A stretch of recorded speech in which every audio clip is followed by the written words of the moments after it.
Ready, aim, release! Anyone see my mammoth?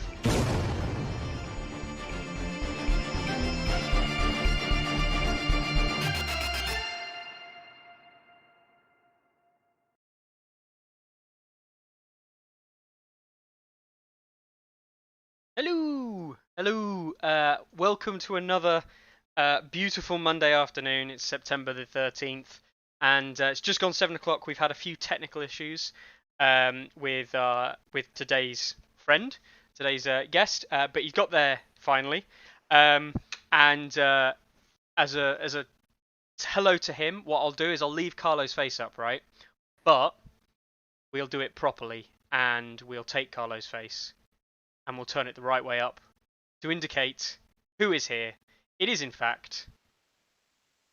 Hopefully this does it the right way around. There we go. It's Chris Hallett from Australia, otherwise known as Death1942, from the Australian lot. How you doing, buddy? I'm alright. How are you? Yeah, I'm alright. It's a Monday. I've finished work. You know, it could be better. It could be a Friday, but we don't do 20 grounds on a Friday. We do them on a Monday. It was, in hindsight, a bad decision. But no. Classic. Yeah, I'm also known as I think Dark Angel, and sometimes Deoxys. So yeah. Not even gonna lie. I actually had to look up because I obviously knew you'd said I actually had to look up who exactly I was talking to. Because I obviously know you're not Deoxys because I've had him on before and he's a bit more of a nightmare than you are. I've obviously spoken to you on here before as well. But Dark Angel literally messaged me last night as well, just to confuse the shit out of me, and I was like, what the fuck? It's just how we roll, you know? Yeah, it just doesn't help. All names with D's based in Australia and good players. Yeah. Oh, anyway, how's life been treating you down under? Yeah, well, unfortunately we're in our 11th week of lockdown, so Fun. yeah, that's fun. Which is half the reason why we've played so much on TTS. But other than that, yeah, everything's pretty alright. Can't complain. Yeah, country's in lockdown, you know, everything's going a bit shit. Can't complain. Love it. Cool. Right, so we're obviously going to talk about some stuff that's going on in Australia and like what you guys have been up to and the scene down there and things. But of course, it was a lot of what I talked about last week was me just going like, here's some stuff, here's what I think about it, here's what Carlo thinks about it. Bounce some ideas off people, like told people what I thought was good and bad, but it was all just like solo riding. And as much as I am an amazing person and I think my opinion is completely infallible, sometimes my opinion is not infallible. So I'd love to get your feelings on any of the new stuff coming out that you're like particularly interested in or really want to see on the table, because you guys, well, I'll ask this in a question in a minute, but you'll be getting it soon, I assume. Is there anything you're hyped for? Well, obviously Thornwatch. You know, beautiful models. Beautiful models. We just won't discuss what's on the card. No, I actually think it is quite an exciting time for the game. You know, balance issues aside, like legitimately the Q3 models are like I think some of the best that they've ever made. There's just some interesting ideas that they've thrown in there. Yeah, that's exactly where my Thornwatch are going to go. Saw this earlier. Thought it was great. Yeah, no, I genuinely think that they keep coming out with fresh models that I think do genuinely you know, add a lot to different armies. Yeah, I just think a couple of balance tweaks, and you know, I think the game will be in a stronger place than what it was. Yeah, I do know that a few people are very interested in those chariots. Yeah. So, and I think they're pretty interesting things to add into the game as well. Yeah. Yeah, we'll just have to see how things play out, really. See, they're the one thing I'm not so sure on. As in, aren't they just silly?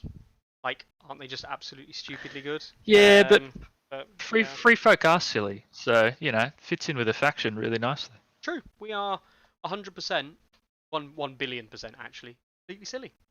Yeah, exactly. Yeah, I can't complain. The theme, doesn't it, really?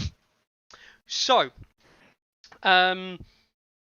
Thornwatch, Frozen Shore Chariots, Mag. Are you excited to see giants and giant decks, or are you thinking that, to be honest, that sounds like a terrible decision? And So, yeah, I'm slightly biased in that I absolutely despise free folk as a faction. I'm just going to make sure you disconnect now. Hang on. Yeah, that's good. You can mute me now. No, like I love free folk players, hate the faction.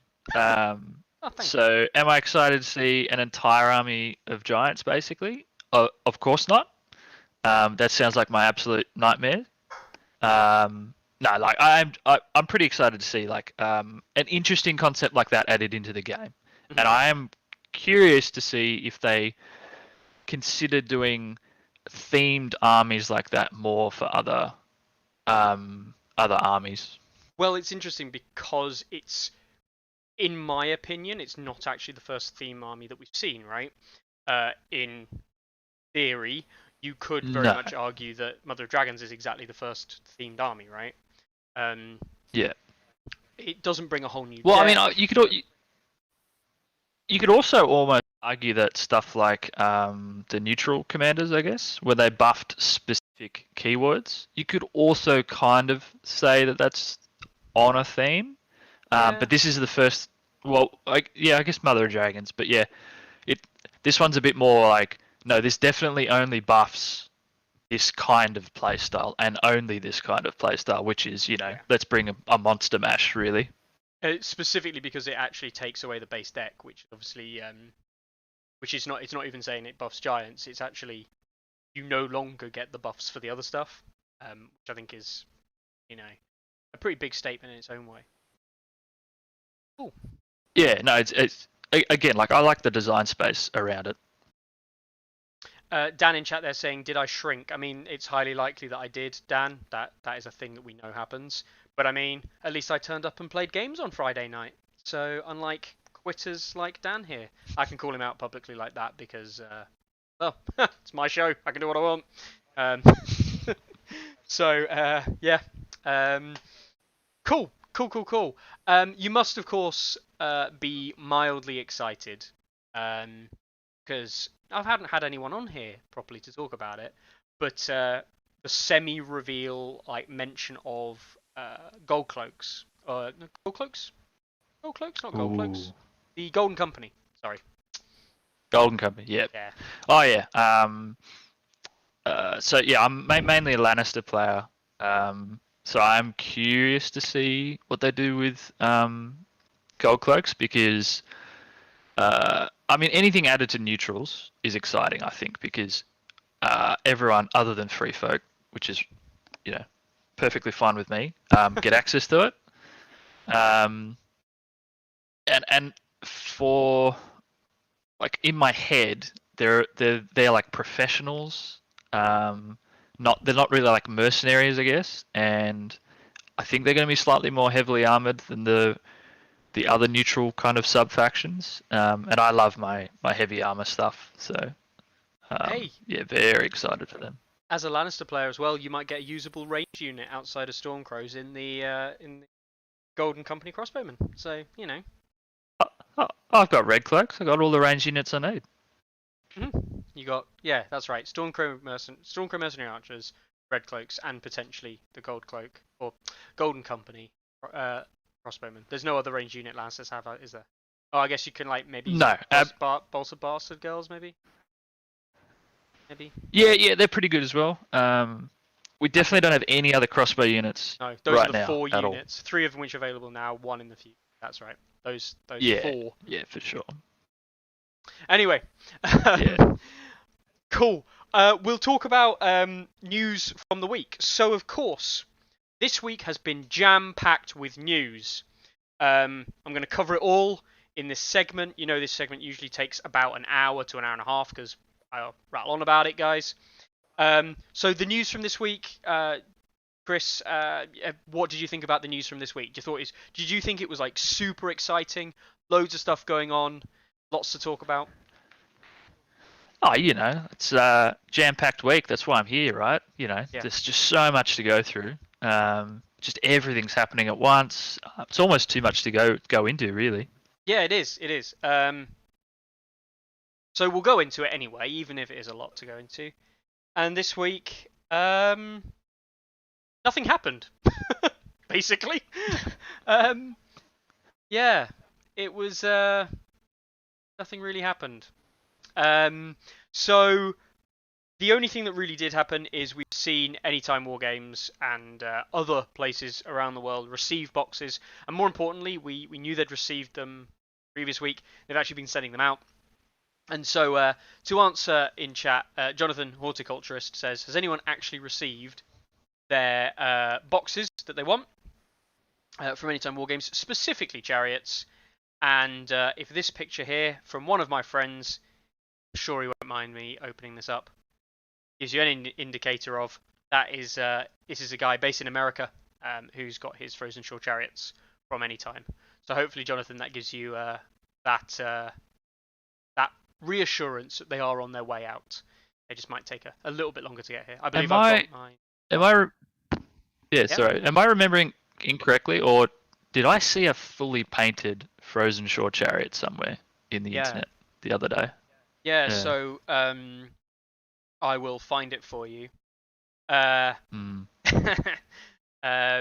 it was posted in Hardhome on the Discord. I'll open this as well for anyone who wants to see it. Here, there's a fully painted one up already. Look at that. Yeah, that's crazy. So that guy must have had it for, well, at least a few days, if not a week. I think he's only had it for like a week. But I mean, it wouldn't be Tourney Ground nowadays without our traditional cool mini or not. So, Chris, as the guest, rate this paint job. Ooh. I'll give you a comparison shot as well. Ready? Yeah. This is what it started off as and what it ended up as. I mean, it's decent. Unfortunately, it's got to lose points because it's free folk. Okay, yeah, fair enough. So, for my mind, maybe a 7. Wow. I think the dogs probably... Yeah.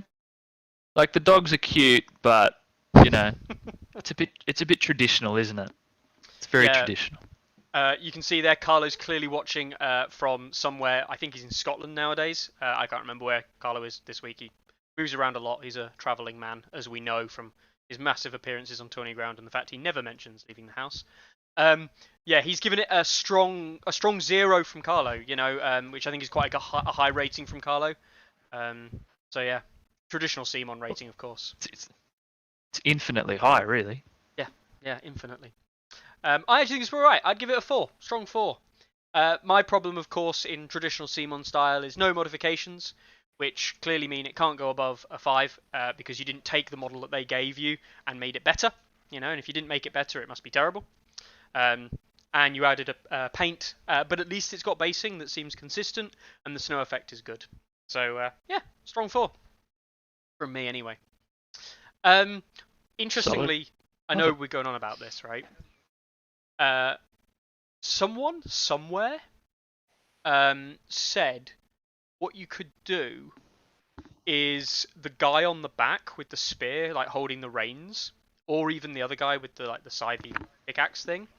You could actually cut off the base and replace with like a spearwife matriarch, either sculpt of or one of the spearwives, either that one or that one. And have that on the back of the chariot, which I thought was a really good idea, actually. Mixing it up, so you do. See, now I really want to see. I want to see someone if they can fit a giant in the back of that tray. Excuse me. I don't have a giant handy. I've got a bear. I can put a bear in the back. You thought we were going to get bear cavalry? No, we're going to get bear chariots. Um, no. Anyway, we'll shut up about free folk because I know how many people absolutely love free folk in this chat. Basically, no one. Anyway, so Carlo complaining. See, Carlo complains straight away. All free folk. You missed the good bit, Carlo. Clearly. Classic. So, tournaments wise, I mean, news wise, there really hasn't been much. The boxes have been going out. People have been getting them. The faction packs are being released. I'll show this image in case people aren't aware, but it has been doing the rounds on Facebook. It's up on the Crossroads in the main Discord as well. But people have been getting their faction packs, and that's good, right? It's a good thing that people are getting the faction packs. I suppose it's a good thing, and like we're getting a view of what's in them. It is exactly what they say on the tin. There's no surprises or anything like that. So yeah, nothing too major, I guess.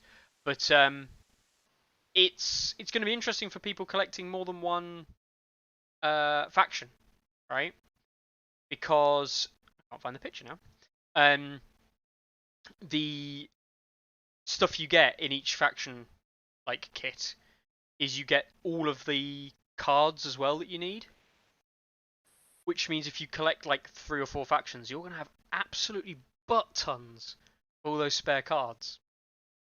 And if you play any faction that's not free folk, of course you'll pick up the neutrals probably as well, which means you'll naturally have 2 sets.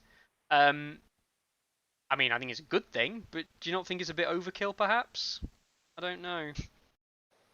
No, I don't mind it. So X-Wing, I think, did something similar. They did a refresh and they sold card packs, and it was something silly like, the Imperial faction was like 200 odd cards in this little box, and that wasn't even like everything. Apparently, that was like, the basics that you needed to get by. Yeah. I think it's just a reality that the cards are a massive part of this game, and if you don't have a system in place to have your cards sorted, well, you don't have long to do that because as you said, you're about to get a boatload of cards that you're gonna have to sort through. Yeah, and it is a lot. I mean, if you're collecting more than one faction, you are talking about, I mean, all of the cards for all factions, which, think about sleeving them, all of that kind of stuff, which is fine. Like, this is all stuff you'd expect to do, but it is a lot to take on board in one big haul, which is a good thing. These are good problems to have, not bad problems. But of course, it is bringing even more. Yeah, I think it's Yeah, go on. Yeah. No, I was just about to say that I think it's good that they gave us the preview effectively with the beta app. Like, to be perfectly honest, I think they've been very generous with us. Yeah. They were doing this refresh. They're selling physical packs, and yet they've basically given us every single card as a preview on an app for free. I think they even at one stage gave us the printouts or something, if I'm remembering correctly. Yeah. So I do feel sorry for those like more casual players who aren't kind of fully on board with what's happening, because all of a sudden it's going to be like, yeah, here's 200 new cards for your faction or whatever. Have fun reading through all of those changes. Whereas I think a lot of us, who are a bit more in tune with what's going on, it's going to be less of a shock. Yeah. I think it is going to be. I found this one here. It is going to be really interesting, and I think this is kind of the other thing that I'm a little bit worried about from like a community standpoint is we're going to see all of the questions that we've already seen, like the interactions that we've already talked about, the rulings and the discussions that have already been made. All of that stuff is going to coming back. Like, you are going to have loads and loads of discussions about these, like loads, with people who are just not in loop. So I mean, here, this is one player and his card packs and what he's got to sort through. Now imagine if this is a new player or a player who's not super in tune with the game. That's a lot. That is a lot of stuff to go through. And Mm. just look at that neutral pile in comparison as well. Feels so bad. I'm looking forward to having the Night's Watch discussion all over again. Yep. When people go, oh, these are the things that people complained about. Oh, I see why now. I'm going to complain about them. As a tournament organizer as well, I'm thoroughly looking forward to that. You know, that early event that you run, where some guy just rocks up with the complete wrong version of the cards, and you have to have that chat of like, oh, actually a dragon doesn't do that anymore, and actually your entire deck has changed. And that's going to be a load of fun. Yeah, it gets a step harder as well. I mean, the London GT in like basically 2 weeks' time. These card packs they might make it to release. There is rumors, basically, for want of a better term, that this stuff is now available in the UK and people can get it sent through, and like orders are starting to ship through. But this is problematic because if we're going to run a whole tournament based on the 2021 version, and everyone's going to have to have printed stuff. Now, most of the people we attend, or are going to be attending, we expect to have this stuff ready. But is this borderline playing with unreleased content?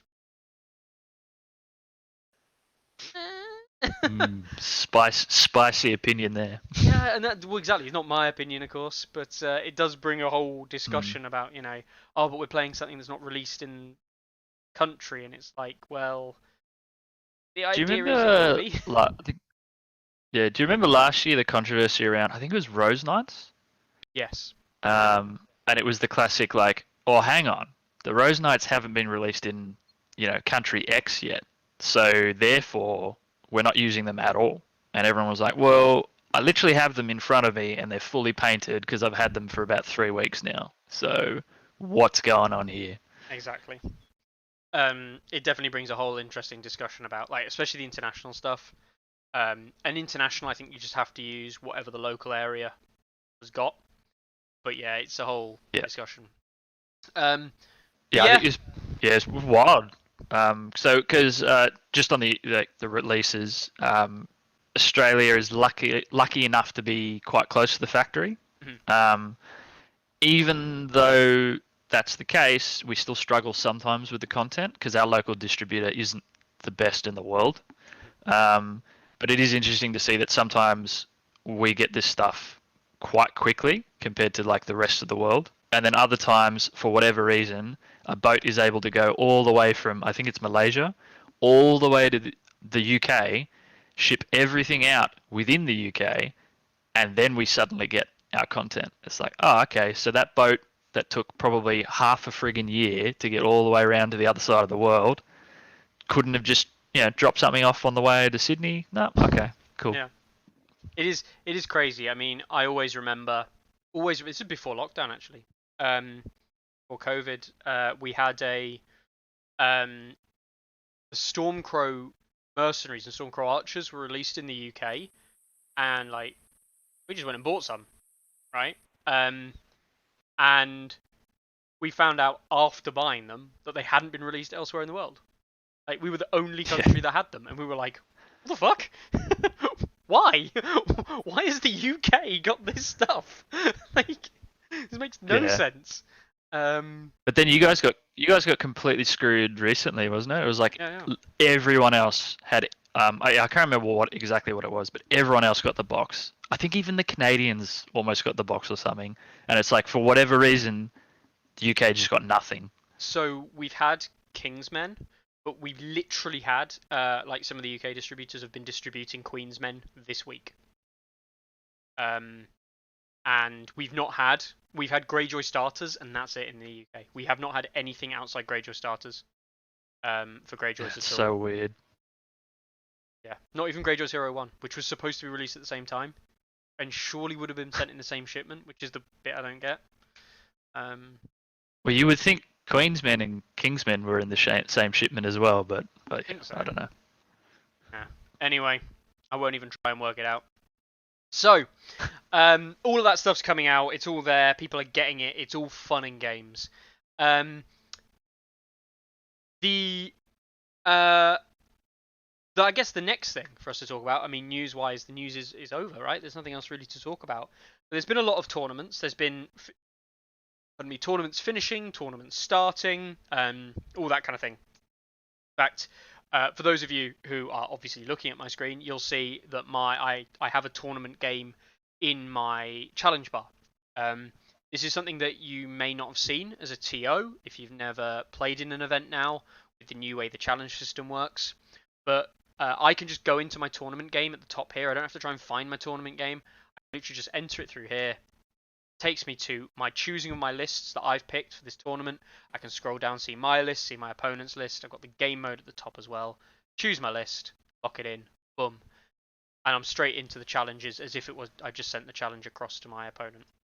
So this is the beauty of the new challenge system there. You don't have to try and find your tournament games. They're just there and seeable and easily identifiable. So, tournaments themselves. Sorry, just quickly on that tournament, yeah, go on. like enter the game thing. Can I just talk shit about Carlo for 1 second? Of course you can talk shit about Carlo. He's not here to defend himself. Yeah. So, lovely display of the lists. Lovely system to pick your list, lock it in. Locks your list in. There it is right there. Where is the export list button into TTS?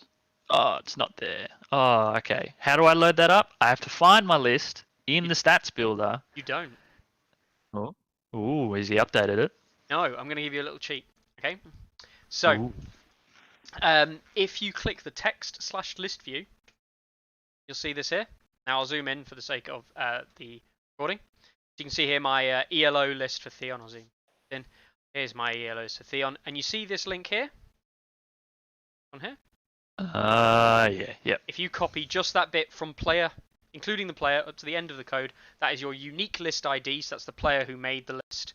And the list ID, you can see where it says list right there. And you just copy that. And open up TTS. Click in that box, paste it in, hit import, bang. There you go, it's in. That makes me slightly less mad then. Slightly. But I would like a button. Yeah, please, exactly. Carlo. We should still definitely have a button there. And Carlo, we can't put Carlo out of work. But yeah, there is actually an option there to do it. Or a method, I should say. Cool. So we'll have a look at the. We'll talk about some tournaments that have finished first of all, and then we'll go into some things that have started.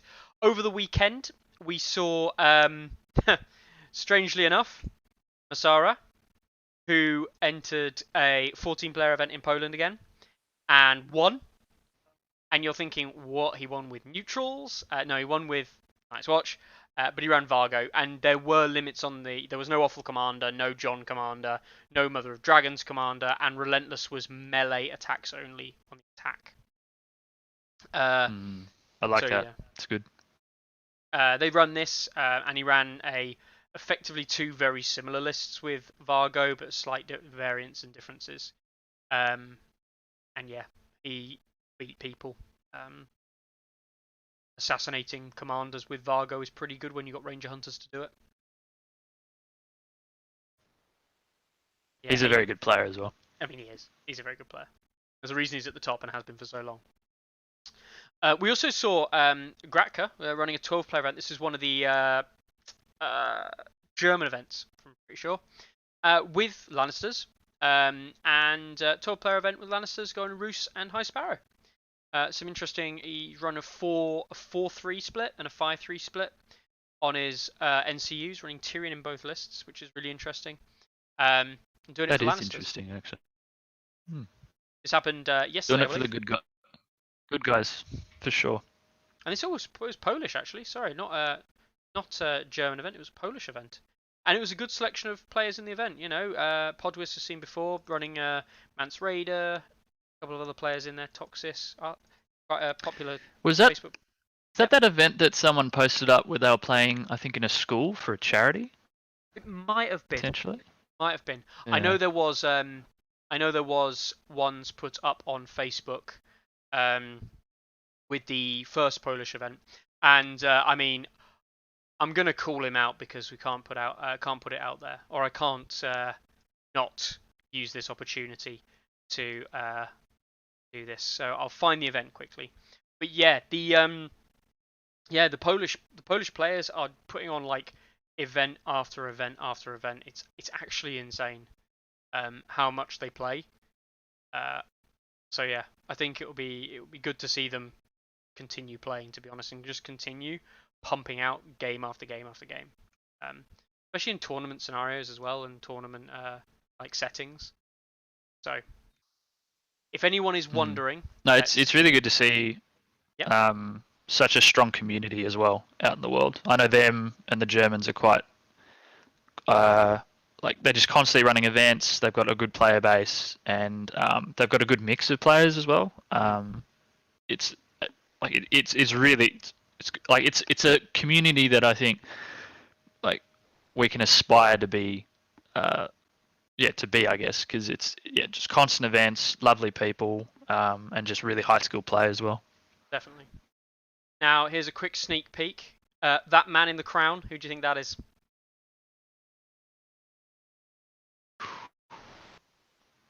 Don't know. I'm looking forward to King Beyond the meeting Wall? him. Hopefully meeting him in Poland, not in Poland, in the UK at the London GT. That is picture evidence of our Lord and Savior Furioku / Masara. So there you go. Nice. Expect to see this man. And look, can we just respect this for a moment? Bob and Brett and Chris, so the Sunday Slaughter crew and the indie crew and all that.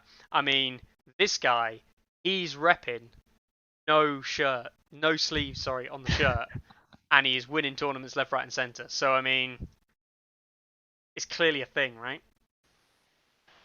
Gonna have to take points off for the unpainted models, though. I mean, come on, he's a power gamer. Only painted models. Anyway, I thought I just remembered that was a thing. So yeah, that happened. So we've also see another.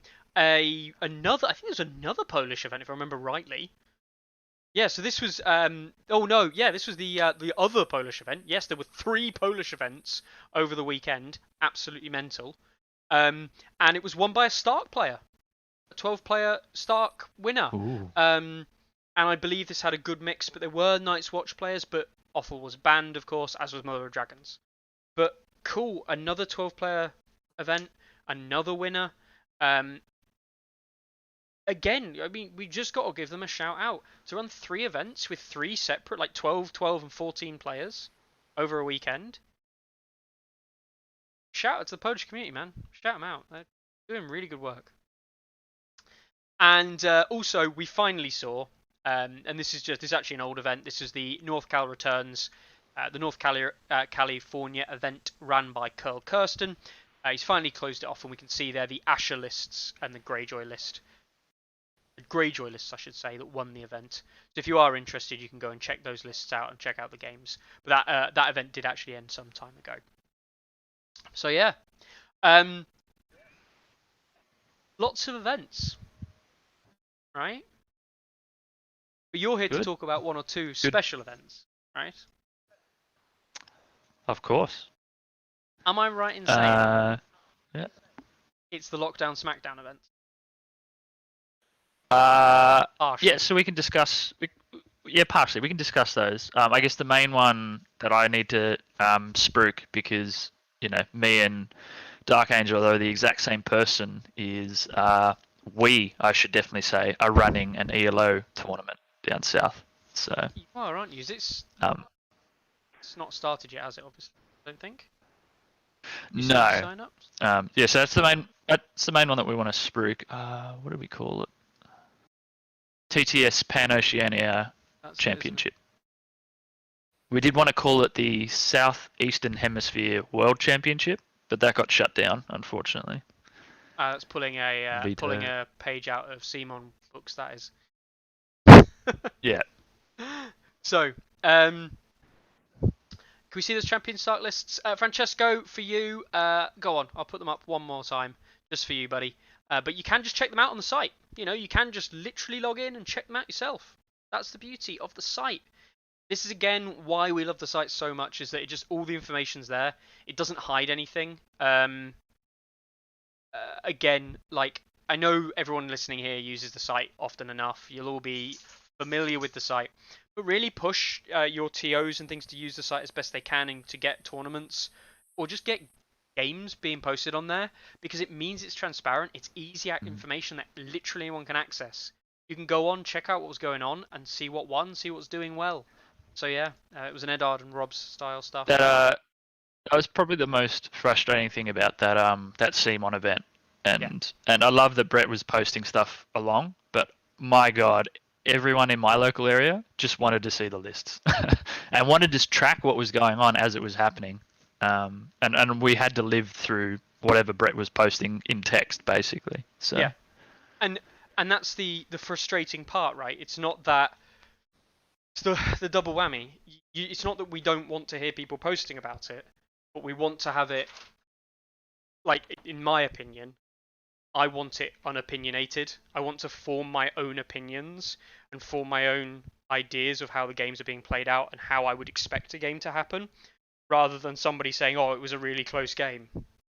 Because in the nicest possible sense, I've played close games, and I've played close games that end 12-5, and I've played close games that end like 1-1 or 2-1 or something similar, right? Or something really low scoring. Yeah. I've played not close games at all that have ended 10-9, and people go, oh, but that was really close within 1 VP. And it's like, yeah, but there was literally no point in the game where that 1 point could have been made up. Yeah. And that's what it's about. It's like, I don't want to hear your opinion on what the game was like. I just want to see what the results were. And if it was a crushing, it was a crushing, right? It doesn't matter how close it was a crushing. So yeah. Cool. Anyway, TTS SmackDown won by Robert Shepard. We've already talked about this briefly. Deoxy's coming in second. You're coming in third. DeBorder fourth. Dark Angel fifth. Fire and Blood 6. Bleeding 7. Guy Incognito 8. Yeah, good event, fun event to play in. Yep, so that one was my version of Community Comp. So we had no Night's Watch at all, so I completely banned the faction. No Unsullied Officer, no Dragons, no Red Cloaks. Interesting note was on the Unsullied Officer, effectively I was trying to ban, I think it's Relentless, is it? Yes, it is, yeah. I forgot about Victarion, but then turned out that, like, I think I'm actually fine with it being on a named character, partly because named characters are meant to be cool, but also partly, Greyjoys aren't the strongest faction around. I think someone I think one of the Greyjoy players did run him, I think. I can have a little look fast enough. Just trying to have not in that list, and Spleen. Okay. That list, and no, I don't think no. they Okay. did, no. So no Relentless, yeah. So, like, at the time that I ran this event, we were very, very, very anti Night's Watch. Leading up to it, we'd spent about 5 weeks trying to list Taylor just to see what could deal with the meta Night's Watch lists. And it just got to the stage where, as a group, we just said, you know what, it's really not that fun to play into that. And also we felt that for the Night's Watch players, it's a bit, where's the challenge really? And so for that event, we just said, stuff it, here's the rules, and we'll just see, like, how things pan out. And yeah, Free Folk came out on top. Yeah, interesting. I mean, it wouldn't surprise me at all with those bans, because I think one thing that holds Free Folk back so much is the Night's Watch matchup. They have play into Targaryen, and with only one Targaryen player, it comes down to a lot of how that matchup ends up getting played. But yeah, what really holds Free Folk back is ultimately, in my opinion, Night's Watch. They don't have. I'm doing a lot of practicing in terms of, like, I say practicing. I'm not actually playing any games at the moment, not many, but I'm doing a lot of theory crafting, a lot of thinking about how I want to build lists about beating Night's Watch. And I've talked to Night's Watch players. I've talked to some Free Folk players who I sometimes talk to about like theory crafting certain stuff.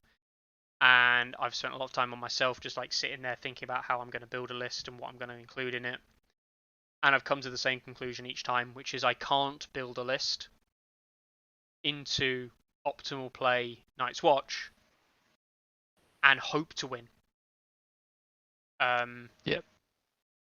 There are things I can do, traps I can set up, certain aspects and gameplay things I can do to make it so if the Night's Watch don't play in an optimal manner, I can play gotchas and like catch people out and I can use those mistakes, if you will, to tie them up and play and like get a win that way. But I'm not gonna beat them if they play well. It's as simple as that. Yeah. Yeah, I think that in terms of the list that we were trying out and tailoring, I think the best that we got it down to was red cloak, not spam, but like a strong red cloak list. I think with Tyrion, got to about a 50% win rate against the Othel list, and that was it. That was the best that we got, and that also assumes that you are a very, very skilled player playing into the Night's Watch player. So yeah, it was a bit disheartening, a bit frustrating, and that's ultimately what resulted in that community comp that we ran with that event. Yeah. But as you'll see on the next one, we did tweak things slightly. So this was the second one, and you'll be monitoring Night's Watch lists and deciding if they're aggressive with Highlander. So one of anything. Yeah. So I guess a soft ban on Night's Watch in a sense. Obviously, it was at my discretion. So one of the reasons why I let them back in was we had one local player who it's his main faction. He's still learning the game. So it's that guy Incognito. Yeah. Still learning the game, and I wanted him to run his faction. So all I said was like, look, we'll try Highlander, see if it'll tweak things slightly. And I only had to discuss lists with one player, which was Spleen. I asked him basically, you need to justify a particular list. He explained it to me, and I was happy with the restrictions that he put upon himself for that list, and so I let it in. So effectively, I didn't actually really get any Night's Watch player to change their list, despite me putting that thing in the rules. And then it is interesting to note that I did consider the dragons as one unit. Obviously, that's a soft ban on Mother of Dragons. Yeah. I've got my opinions about the dragons, which it's effectively, I think, in the hands of a skilled player, which I think we do have now. There's a lot of really good dragon players. I think that the dragon almost should never die in a game, and it's just going to be this massive power piece that's being pushed around. And it's, for the opponent, it's a massive, massive problem to deal with. Almost beyond reason when it comes to playing a game. Like you're trying to best your opponent, and you've got a thing which is a cavalry piece that can fly, which is so already it's a powerful unit because cavalry are the most maneuverable thing that we have in the game. You can reposition it on a whim, and then on top of that, ignoring armor saves and all that, and some of the cards that you can get that combo with it, I just think push it over the edge a bit in the hands of a skilled player. So I tend to soft ban dragons still.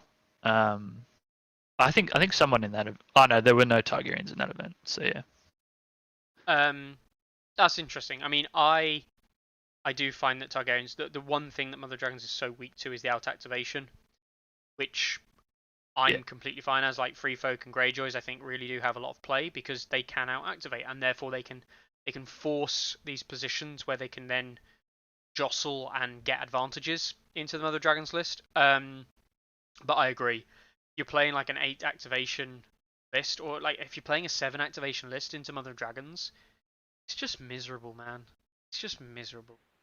You're going to get out activated, or activation is equivalency. And unless you've got cavalry to make the distance up, you're probably never going to be able to get close to these things to catch them out. And and then they just come in and burn one unit, and then you're like, well, now I'm down an activation, and I'm never gonna have activation advantage, and it sucks. So yeah, that's why. I mean, it's why Lannisters just completely suck some other dragons. Oh yeah. No play whatsoever.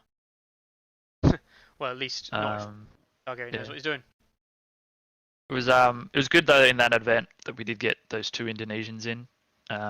So we were trying to reach out and be a bit more, I guess, of like a region, inviting. So we're trying to get like the New Zealanders involved. There's a few people in Singapore that I wouldn't mind seeing in a couple of events. And from this event, because of those 2 Indonesians are in there, a couple of us got added to their team event, which is running right now. Yes. We did talk about the team event last week, and I couldn't, for some reason, I couldn't find the information on it, which is what I wanted to find. But it's started off this week, didn't it, or this last week? Yeah. So we just finished round 1, so we're going into round 2 now. It's like war.id Highlander. Yeah. Is your team doing well?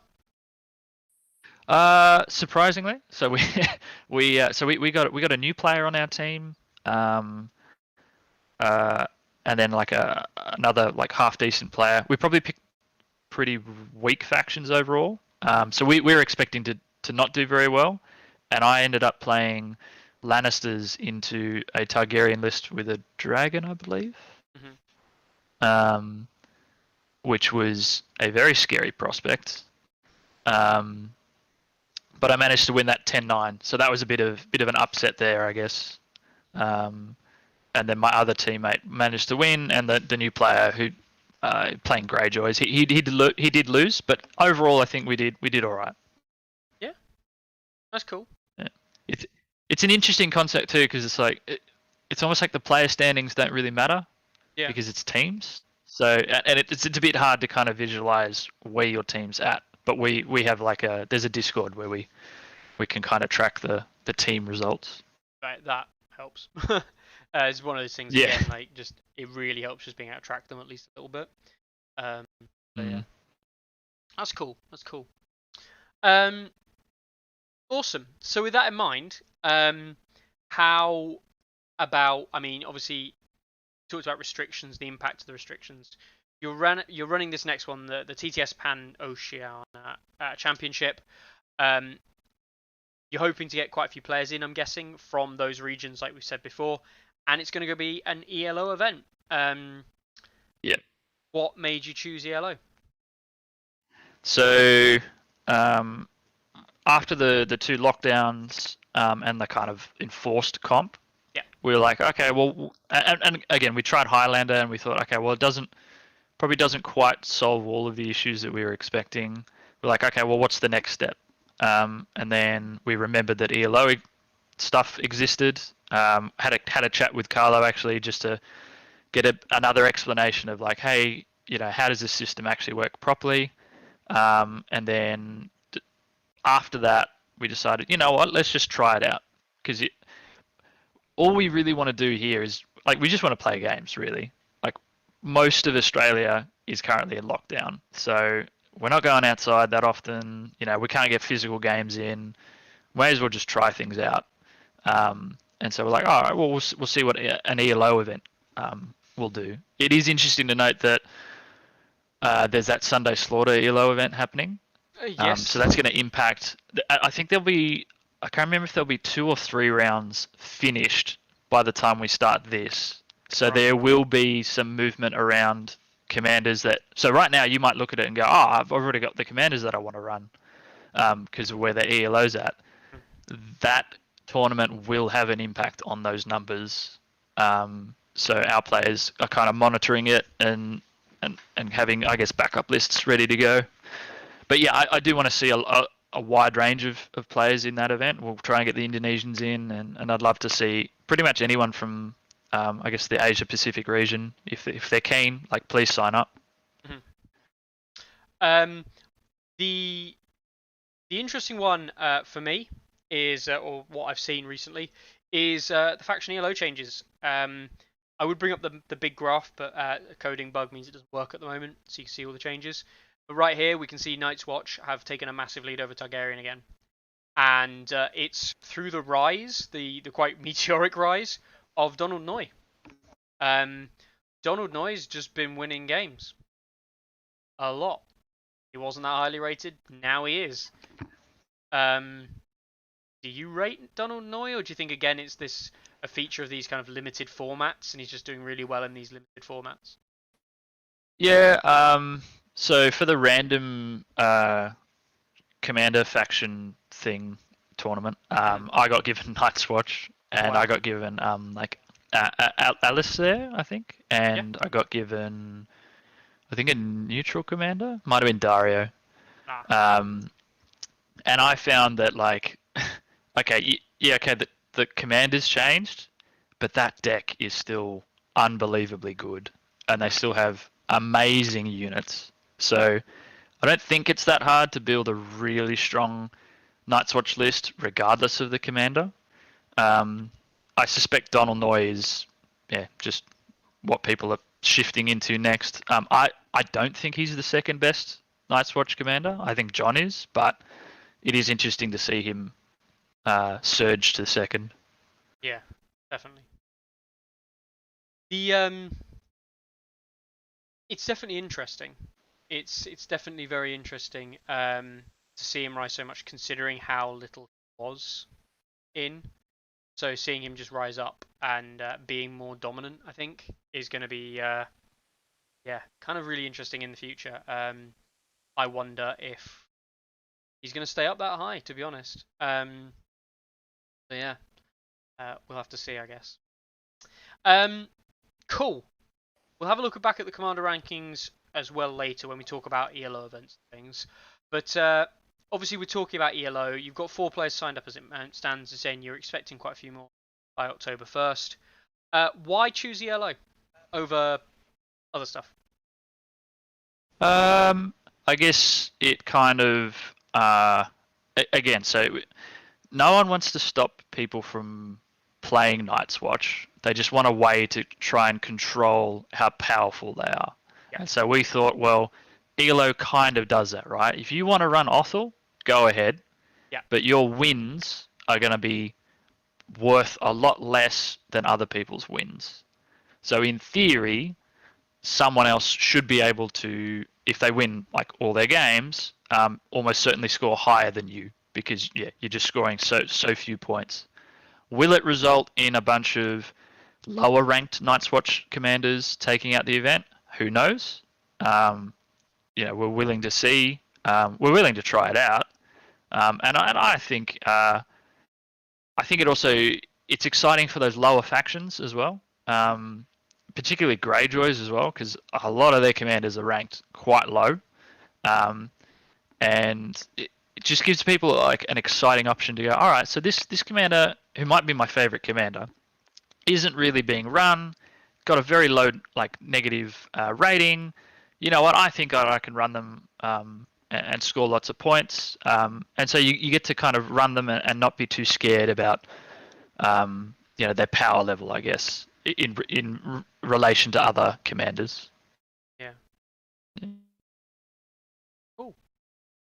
Definitely, definitely a good take for an important tournament like what you're trying to pose this one as. I think it's a very important way to do it, and I think it's a very interesting way to do it, without necessarily stopping people from running what they want. And of course, Yep. like me and Carlo talked in great detail before, we're not really a fan of any bans, even though I know why. Like, we know why people ban stuff, like we really do. But we just don't think it's the right way to do things. It's not our way of doing things. No, and I think it's harsh, right? Because it's like I've seen some beautiful dragons in my local meta painted up, and like I kind of do want to see them on the table, but I also kind of don't ever want to play into that thing. So it's a toss up. It's like sometimes you just gotta let them run loose, right? And just say, like, stuff it. I just want to see the most beautiful armies on the board, played to the max, and just let them do their thing. Bear it down, if it sucks, it sucks. Yeah. Yeah, no, I think that is the best way, definitely. Um, cool, cool. So, ELO events. Talk about ELO. Why don't we talk about the Sunday Slaughter ELO event? Because obviously you've got your eye on it. You're watching it. Are you involved? Are you playing in it? This one? I'm not. I believe 1 or 2 Aussies are in it. I There's, think Dark Angel and yeah, Scott Deoxys. is. Deoxys is in every event, right? Makista Yeah, well, yeah. is. And Deoxys, yeah. So you got the three Yeah, Aussies there. No, yeah. of course Makista is. I'm playing in first round. Derp. Um, I did a quick breakdown yesterday of the factions and stuck them in the Sunday Slaughter chat. It came out that I believe, get this right. Here we go. So we had one Night's Watch player. One. We have 4 Targaryen players. 4 Free Folk players, which I thought was quite low. I thought there'd be more. 12 Lannisters. A surprisingly low 6 Starks. 4 neutrals. 17 Greyjoys. And 12 Barras. Yeah. I mean, I picked Greyjoy myself because I thought, personally, when I look at the rankings, I think Greyjoys are lower ranked than they should be. Yeah. And I don't know why that is. And we can see here from the results that we saw a Greyjoy Baratheon game where the Greyjoy lost, and we saw a Greyjoy game where guess what, Greyjoys won and lost. So it's really interesting. You know, for me, we are seeing more and more that Greyjoys are not winning games against other factions, which is weird because I thought they were great. Yeah, so locally we've had some. So we picked up 1 new Greyjoy player, so teaching him the game. But we've also had a bunch of us kind of experimenting with Greyjoys. There's tech there. I think they're a really strong internally balanced faction, which is fun because it means that you've got a lot of options on the board. It does feel like they do lack a few tricks against other factions, or I guess to kind of go into it a bit more, other factions have more powerful tricks compared to what the Greyjoys do. Yeah. And I think that's kind of what you see in the results. But they're a great pick for an ELO event because pretty much every commander they've got except for 1 is like ridiculously low ranked.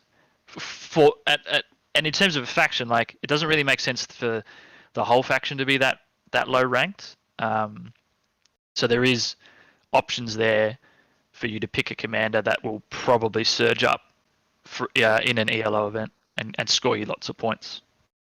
Yeah, so I mean, the best commander there for Balon at -13. But then you drop down to -27 for Asher, which is only marginally above the Greyjoy rating anyway. And then you go, I mean, Euron and Victarion down at -49 and -55. Jesus.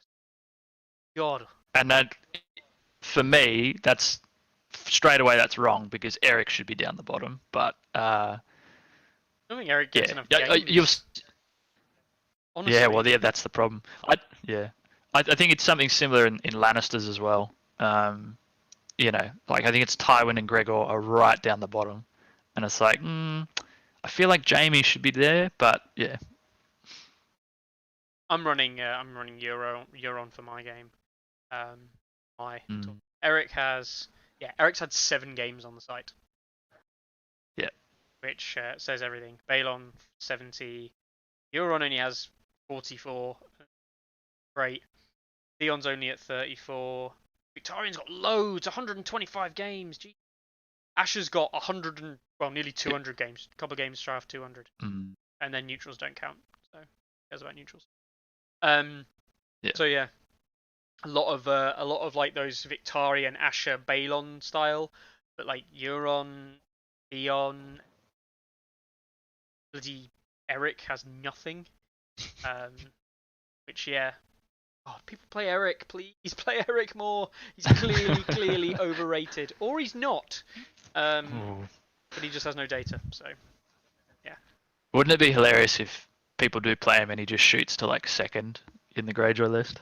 I thought you meant second overall. Just like casually nearly as good as Othel. Oh, I would absolutely love that. For 1 week only, all your opponents are neutrals, and you are only allowed to play Eric. Yeah. You will just lose. You'll just lose. Yeah. Yeah. No, that was really, really interesting. Just seeing more games like that for those underplayed commands.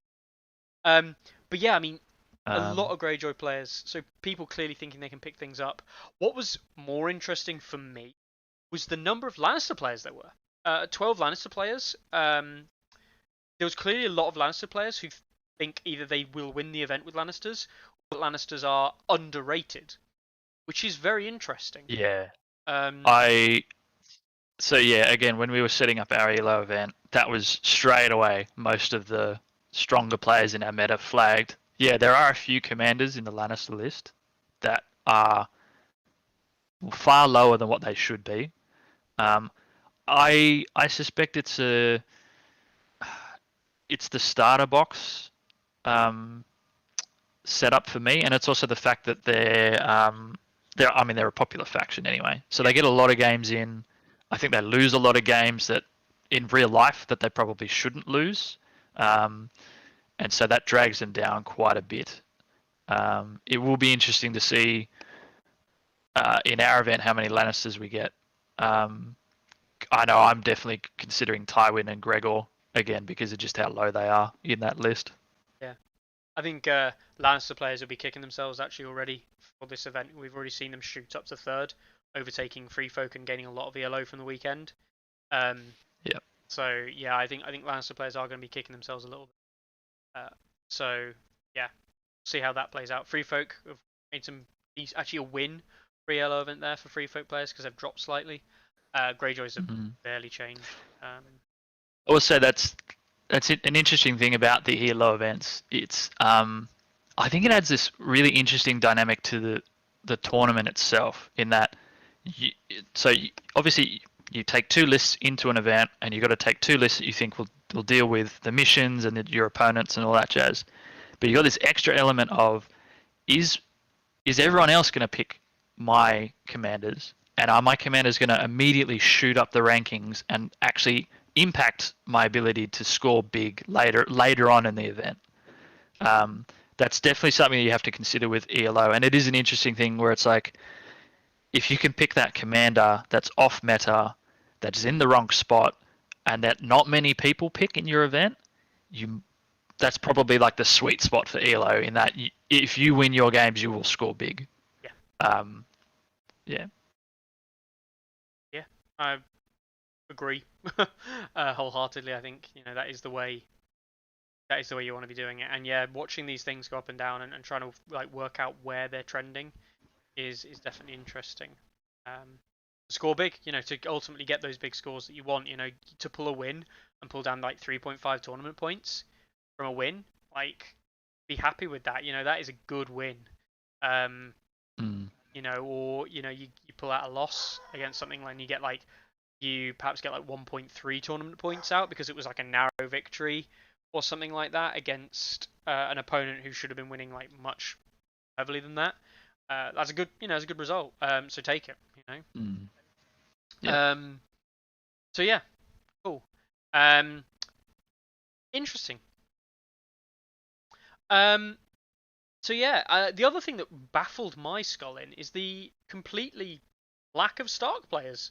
Clearly, people think that like only 6 Stark, only 2 different from neutral, and I think people are picking up neutrals thinking they'll pick up wins and win the results in the same way that people were picking Baratheons, thinking I can win events or win games, and I won't go 4-0, but I'll win games and therefore do well because I'm winning games I shouldn't normally be winning.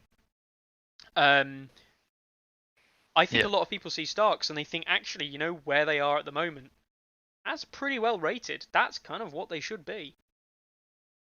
Pretty sad day for Starks. Yeah. I don't know. We have a decent Stark commander locally. He played Masters last year, and the border. Yeah, the border. Yeah. And we were looking at Starks for the ELO event, and what we kind of came to the conclusion was, other than Eddard, which I don't know why he's that low ranked, We kind of looked at it and went, you know what? They're probably all pretty much where they should be in terms of their ranking right now.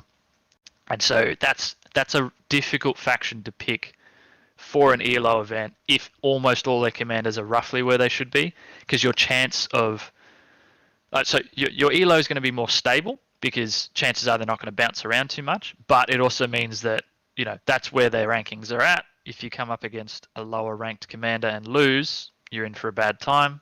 If you come up against someone who's higher ranked, well, they're probably much stronger lists potentially, and they might just smack you down. So yeah, but I don't know why Eddard is that low because that baffles me. I think he's one of the best.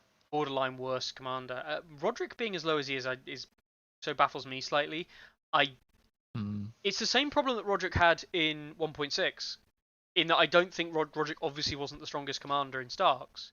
For a long time, he was rated really lowly, and I just think that people play Roderick wrong. Yeah. And it sounds crazy. But, yeah. Our local player, De Border, has been playing a lot of Eddard, and like his Eddard list is, frankly, it's disgusting. Like it's a strong list, but it's played in a very, very specific way. And his theory was, people are probably picking Eddard and thinking, oh, I'll just throw him into any old Stark list. And it's like, no, you do need to run a particular way and a particular list for him to really work. And when he does work, he works really well. This particular list with the Eddards on a guard starts from Sword Brynden. Bowman so he has, I think he's tweaked it slightly now. And I think he's gone with Tullies instead of the Sworn Swords. Okay. But yeah, he's playing around with it. But it's just like the morale is just, it's actually insane. They're effectively never going to be never failing a morale test. And all of a sudden, when you can kind of ignore that entire aspect of the game, it makes him, he has easy decisions to make when he's engaging units and how he's maneuvering around the board. I think it's his main anti-Lannister list as well.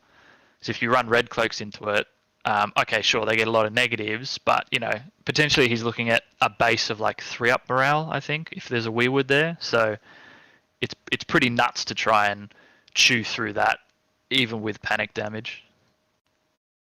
That's reasonable, especially with Eddard and what he brings in terms of like the rally cry healing and stuff. Yeah, he's able to just keep things around for so long. So yeah, that makes sense. I can understand the build a little bit. He's also got he's got a big gotcha card. I can't remember exactly what it is, but it's the one where I think doesn't he get to swing at someone or charge someone if they attack him, or if they don't attack him, they attack someone else. Fury of the North, Fury of the Fallen, one of those. I think so, yeah.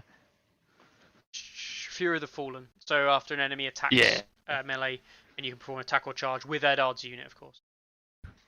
Yeah. So that's a huge gotcha card for a lot of people. Yeah.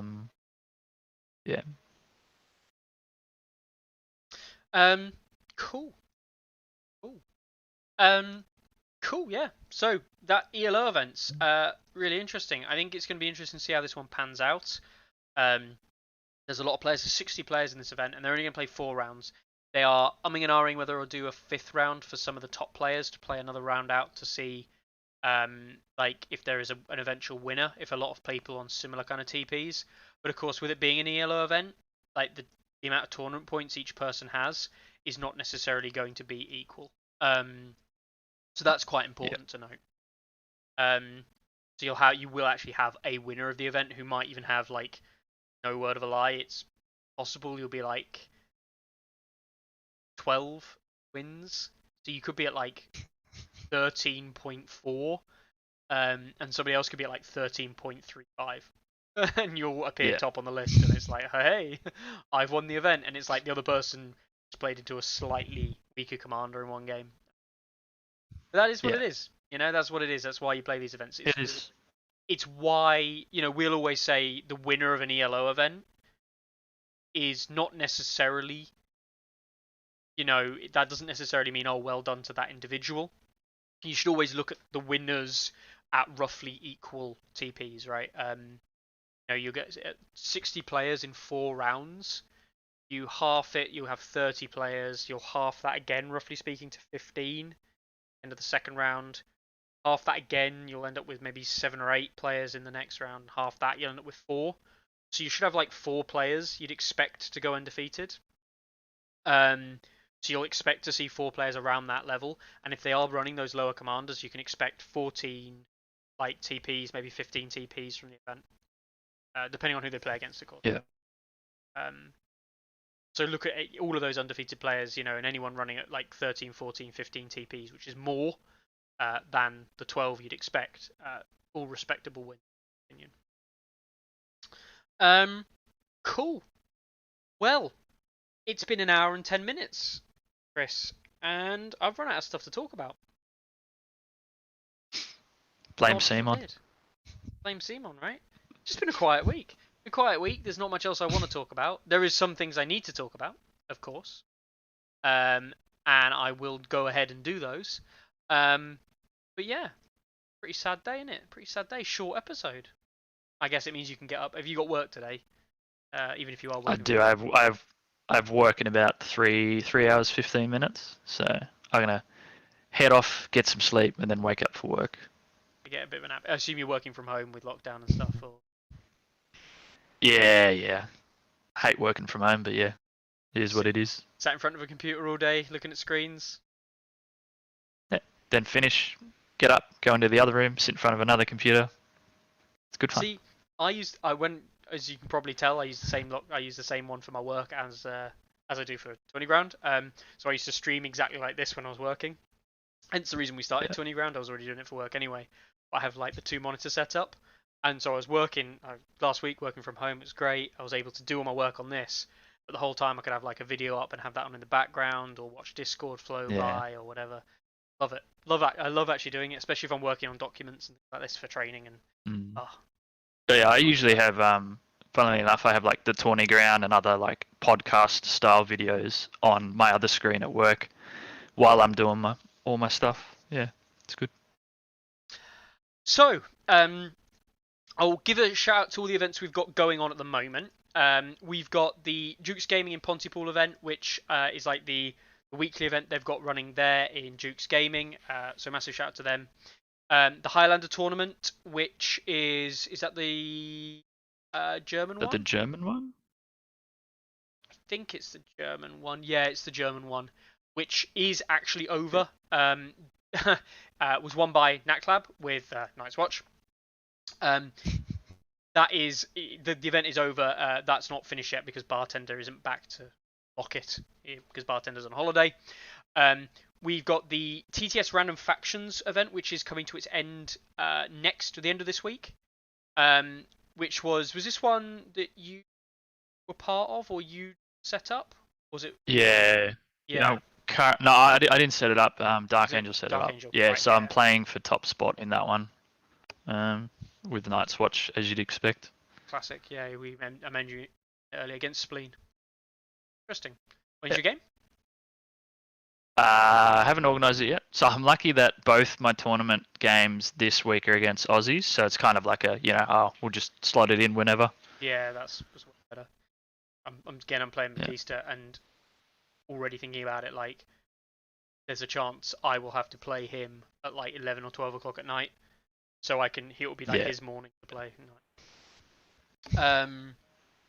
It can be rough for us. It is. We've also got so that's that event there. We've got the CIS Cup, the Helsinki Cup there that's running, like the online TTS Cup that they're running in Helsinki in Sweden and things like that. So Finland. So that's gonna be great. Yeah. The long summer, the Russian TTS finals. The Russians made a massive surge out for the ELO event, Sunday Slaughter ELO event. So it's good to see them running their own finals again. They'll no doubt be playing that. The league, one of the Polish leagues, I'm sure that will come to an end soon enough. It's November, but they've got loads of games happening there. The Highlander League, which of course you're part of as well, we'll keep an eye on that one, see how that one ends, see if your team can keep up a good rate. 2 out of 3 is not too bad. We'll see that keep going. We had a Greek event added. This was added Yeah. last Wow. week, I think, or before. And can we just take a second and appreciate the art they have as their Oh, banner? that is a beautiful banner. Yeah, I bumped into this last week, and I thought, wow. I do wonder if like they've just found the art online, like they could have done. Fine, but it was a good choice. Love it. Cloaks versus Lannisters. Anyone in chat? Was that a real life event? This was a real life event. Yeah, this happened Yeah. about 30 years ago. Yeah, I'm pretty sure. No, no, this is a real life event. Yeah, in Greece. And can I just again, mad respect. I have no concept of what's going on, and I know Google Translate's a thing, but they're just writing in Greek on the site. Yeah, it supports multi languages. You know, use it. If someone comes along and does a tournament in Swahili, massive kudos. Please don't just do it in Swahili now just because I've said that. I think some of but back in the day, the French Canadians, I think, Mhm. they were writing their tournaments in French on the site, I believe. Yeah, they were. I translated enough of them. That and the Italian one. But yeah, Greek. I mean, Greek's, just completely different alphabet. I mean, I've got a hope in hell of understanding anything. And that's not because I'm like not appreciative of it. I'm just. But that's happening in Athens. In Udopau. That looks like a league because it's finishing in October. It is, yeah, it's a league. Yeah. I think they literally started this week. You see, not all the games have been played.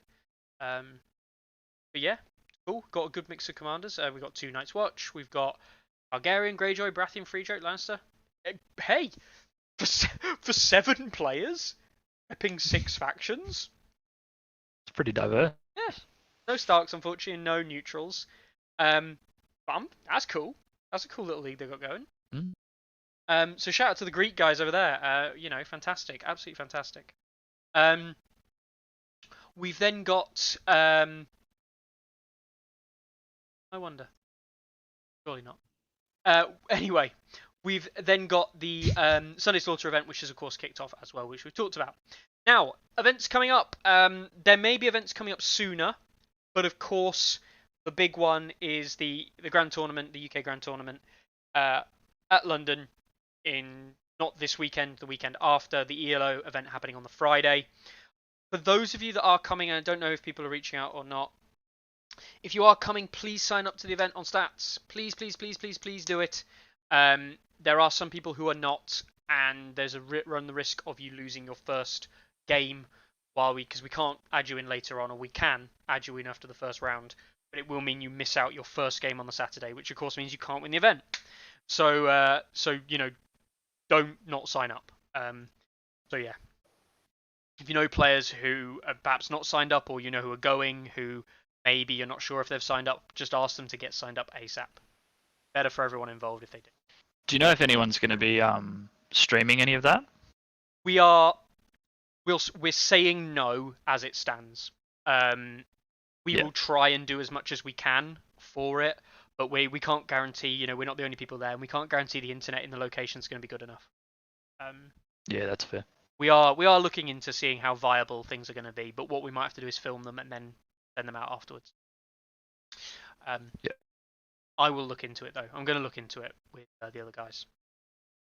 We've got the Fabricators Forge Cerberus event, which I know that big shout out to Bored to Death. He's going to this one, I think, as well. And I know the guys in Fabricators Forge have been running some events as well. So massive shout out to them. That's in Coraopolis, PA. We've got another Polish event because the Polish don't run enough events happening on the weekend of the Grand Tournament. We've got another. Only one Polish event. Yeah, only one, right? Only one for now. We've got another Russian event happening somewhere in Russia. I'm not going to try and pronounce this or translate it. It won't go well. It's an event happening in Russia on Sunday the 26th of September. The Pan-Ocean Championship, Duke's Gaming back to Song of Ice and Fire back to play tournament. They're running a tournament in October. So again, shout out to Duke's Gaming, great little place there. The Rocket City tournaments again starting up again. There's a that's it. I've forgotten about this. There's a tournament in Genoa. I think it's Genoa in Italy. And the Italians running another event in Italy, and different players as well than were the ones we saw in the Italian Nationals. So they're trying to get more players in there. So if you're in Italy or you know people in Italy, go and attend that one. More events happening all over the world. Another one in Viterbo, Italy as well. Just Play running their event, the Volume 2 of the Song of Ice and Dice and Figures.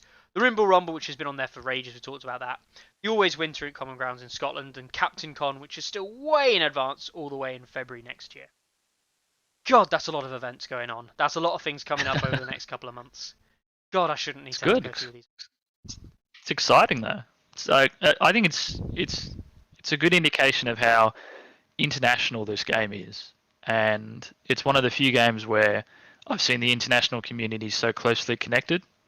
Like 40k, you have completely different metas all around the world, because how often do you actually get to play those guys halfway around the world? Whereas in this game, I'm seeing a really nice mix. You got tournaments like the ELO event. Like, how many different countries are in that ELO event, right? Yeah. And then you got all the local events that are keeping the game alive locally, which is probably the most important thing that you can do for your local community. Mm-hmm. Yeah, exactly. And keeping in tune. We talked about it right at the start, right? We talked about how often, or how, not how often I should say, but how interesting it is to follow Song from like an international level, and like being aware of all the news and all the updates and where things are going and stuff like that. Yeah, I think having the international community like we see grow on stats is really good, and that interaction, and people, and it is great to see people wanting to see events on stats as well.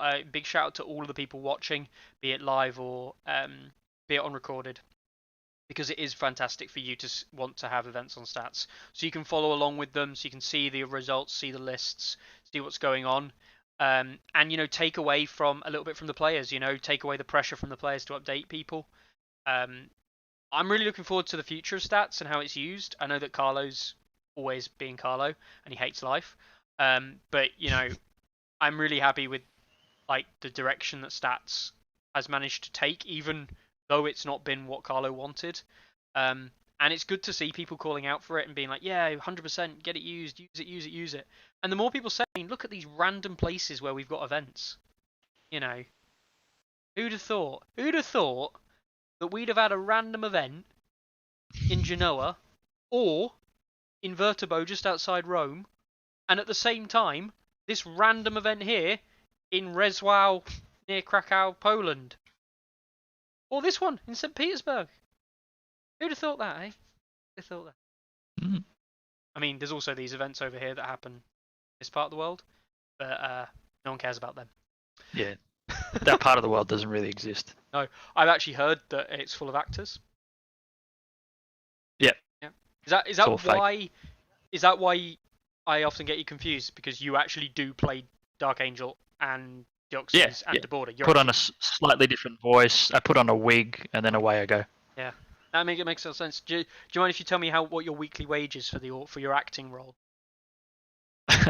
In Australian dollars? Well, we know that's made up money anyway, so. Yeah, exactly. Monopoly money. Monopoly. Anyway, no, it's fantastic to have you on, Chris. Thanks a lot for gracing me with your presence. I'm going to probably play some Dota 2 instead of painting up more models for the GT. I started with 3 painted units before I got on a paint binge at the start of about a week or 2 ago. And I'm absolutely rattling through Free Folk, and I hate life. That's because you're playing Free Folk. Like, it's completely understandable. Actually not. I'll tell you, I'll give you a sneak peek. This is there's a camera already set up. That's what you saw me doing earlier. There's some Follows a Bone being done, which may or may not appear in an event near you. And for some reason, this one used a matte varnish on it, and it came out really glossy. But some bears as well that will need doing. Done one's not. None of the course of this stuff is based. I'm going to have to base probably on Thursday night before the GT. which includes full base, and then grass, and then doing the snow, which takes fucking forever. I mean, is it a GT if you're not madly trying to paint something in the hours before the event starts? Why do you think I offered to TO the ELO event on the Friday? Desperately putting snow on things. Anyway. Yeah, no, it's been a pleasure. Thank you for having me. Right. Yeah, like I love this show. I listen to it every week, so keen to come back. If we'll have you. No, we will do. I appreciate that, Chris. And to all the viewers and everything, thanks for joining us again. Next week, we will have Carlo back in the week before the ELO. There'll be loads of hype about things that Carlo's really angry for me of talking about. We'll get Carlo's feelings and thoughts on various things. And of course, we'll be talking all about the London GT. And then it will be the Monday afterwards. And we'll be talking about, guess what? The London GT and how it went. And we'll see how much Carlo hates life and A Song of Ice and Fire. And we'll see how much we can piss off Chris. Take it easy, guys. Have a great week. And I will see you next week. Catch you later. Ready, aim, release! Anyone see my mammoth?